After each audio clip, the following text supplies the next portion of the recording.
Alright everybody, this is John again with Proficient Mower and Small Engine Repair. I also work as Briggs Fan on JustAnswer.com. So we've cleaned the carb. I've sprayed out pretty much all the ports and everything with carburetor cleaner. Sprayed in through here, sprayed in through your high and low needle adjustments, sprayed in through the side port, sprayed down into where the needle goes. Make sure all that is open and clear.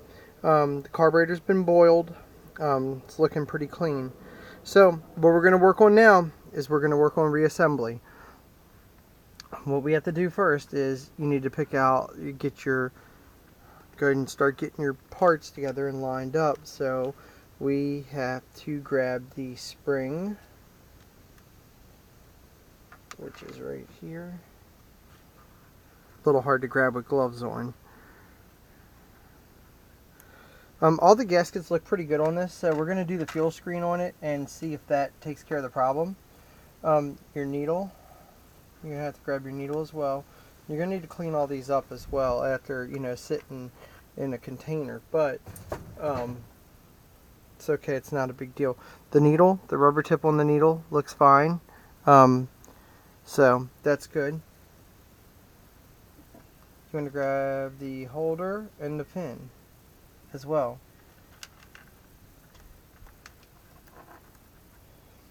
So the pin will go through the holder here, and that holds the needle. After that, the needle will fit right there like that. I hope this is showing up good for you guys because my display screen is not on. So let's just check real quick before we get too far into this.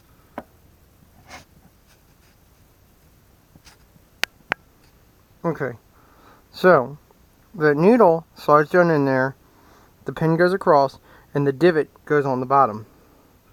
What we're going to do is,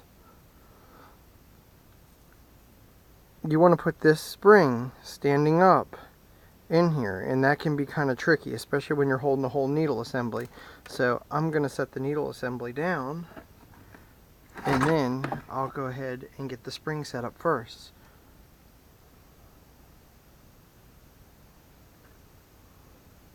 So you want your spring to set like that, perfectly fine in the bottom. Then you want to set the carb down. Now we have to find the little pin that flew out. Right there. Okay, clean that pin off. Okay, so then you want to take your pin, put it through, like that. Okay, and after that, grab your needle. Put your needle in. Your needle's going to slide right in that little fork there, and that's going to hold it. I always put my finger on like that. Now, after that, you want to line up your screw to hold it on. So, I usually just hold it with my teeth. You probably shouldn't, but you're going to want to set this in like this, and then apply that down to hold. You have to move the pin over so it fits in the slot. Now that's set back up. The spring is holding it. So you want to do that. Put your screw back in right here. Hold this with your thumb the whole time, just like you did when you removed it. Now once that screw is back in, take your screwdriver, your flat,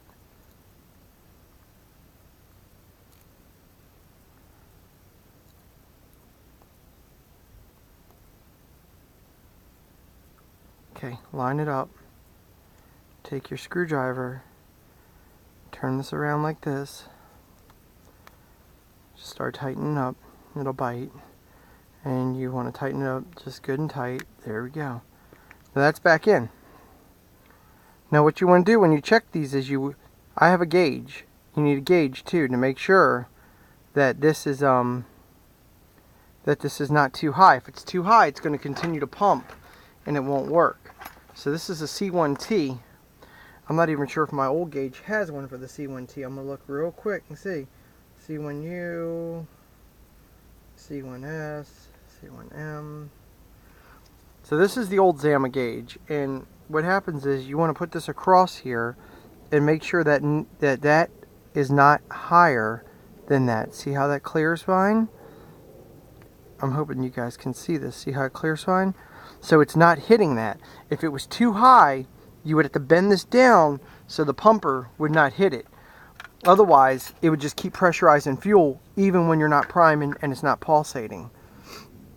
So, being that that's on, and back on, what we're going to do next is we're going to replace the fuel screen with this. Remember that screen that was bad? We're putting a replacement in it. So I'm going to set this here. We're going to get a screen. I've got a bunch of brand new screens for them. And then we're going to go ahead and put one of them in. I believe that honestly was the biggest problem. Maybe some minor, blockage in the carb, but it just wasn't getting gas at all because that fuel screen just had it, completely blocked. So you want to grab one of these. I'm going to grab one, set it there. These are a little tricky to put in too, and I have a Zama, carburetor toolkit specifically for this. So you want to grab these, grab your other one that just fell, just so you don't lose them. And a lot of times this tends to be the biggest problem with chainsaws. It's just that the sawdust gets into them and causes this to happen. So put that there. Okay. We still have one. Should we have more than one? That might be an old one. There we go. Put that back. Okay, so we have our screen here.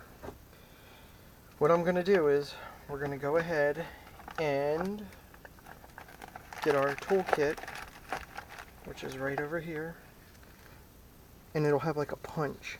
You're going to look for a wider one. See these? I'm going to look for the widest one that I have, which is this, which is going to help me press that in.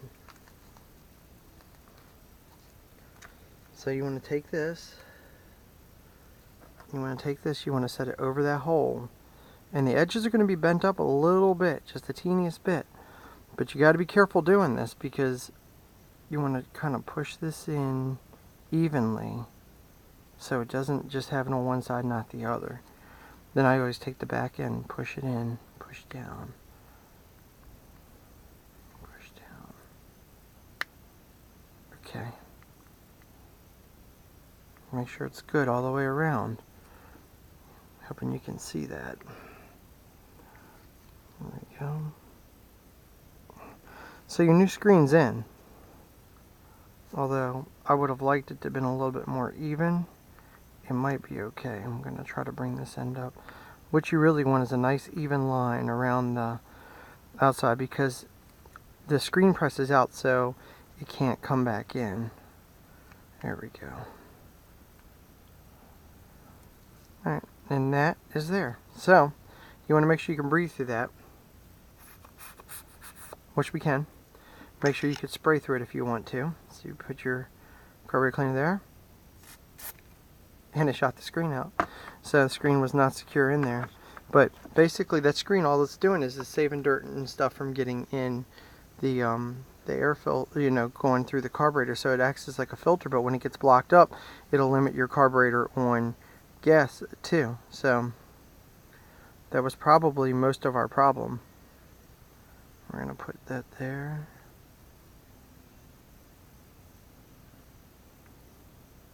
There we go. See how it works now.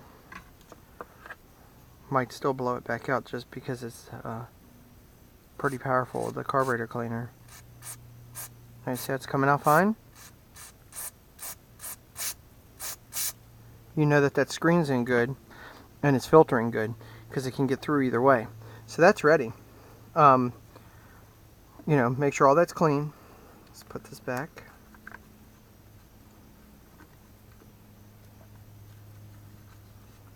And the pumper and everything on this actually doesn't look too bad after going over it. So what we're going to do next is we will go ahead and put this on. This is your primer and everything. That should sit there like that. And that'll sit there. And what'll happen is that pushes down on the needle as it pulsates. But it couldn't pulsate before because of the screen. So let's go ahead and do that first. Set that there. This is a real simple design too with these, which is really nice. Okay. Now remember, in the beginning, this went like this. So it's still going to hook up like that.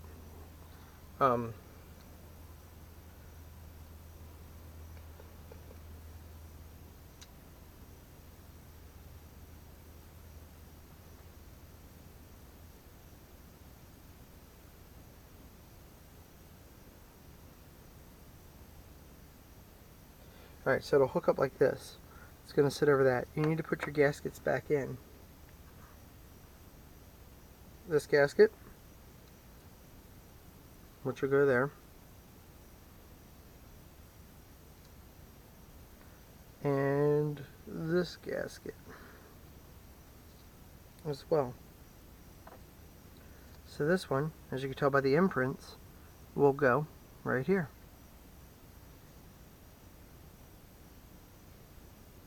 And then this will fit on it like that, opposite ends. But that's how it goes. You want to make sure these are lined up good. And if they're not, you might have to flip it like that. There we go. So that's how it goes, like that. And you got that hole that goes through there. That'll go through here to there. So you set this on top.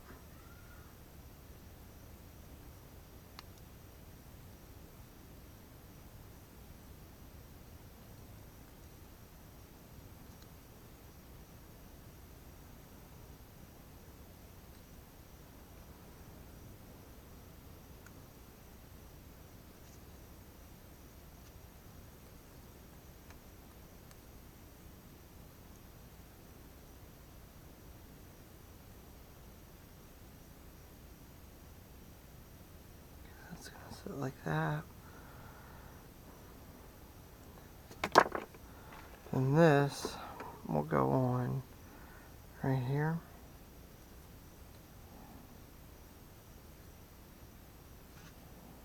Like that.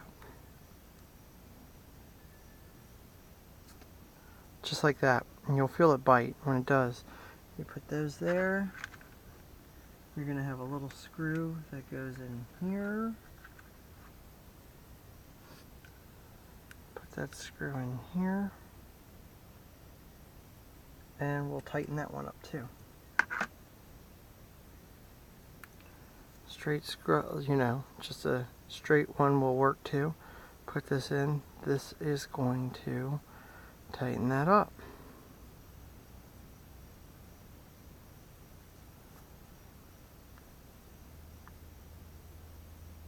Alright. So that's back on. And that diaphragm and everything is back on as well. Now we can reassemble this back to the carburetor. And what'll happen is you have to find, you know, line them up where it goes. And you can see by the hole in the circle on this and the hole in the circle on this, you can tell that that goes here, like this. So that'll sit there.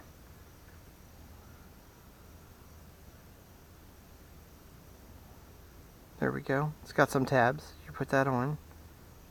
Then you put it back on the carb. Right there.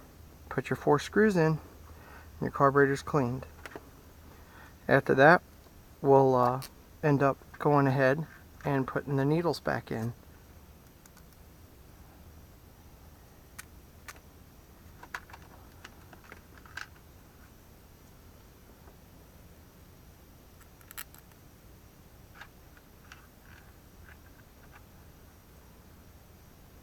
A lot of times I'll rebuild them completely if the gaskets are showing wear or pulling apart. These gaskets are in really good shape. The primer's not brittle. So I really do think that all this thing, really the problem is that the fuel screen was blocked up. But as a precautionary, you have the carburetor part. It's best to go ahead and just go ahead and boil it out too, just to make sure. So let's go ahead and tighten that one up.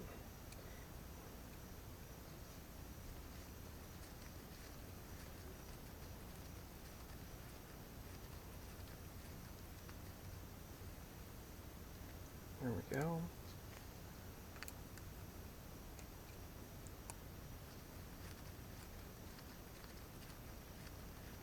Okay, tighten that one up. Okay, so they're all tight.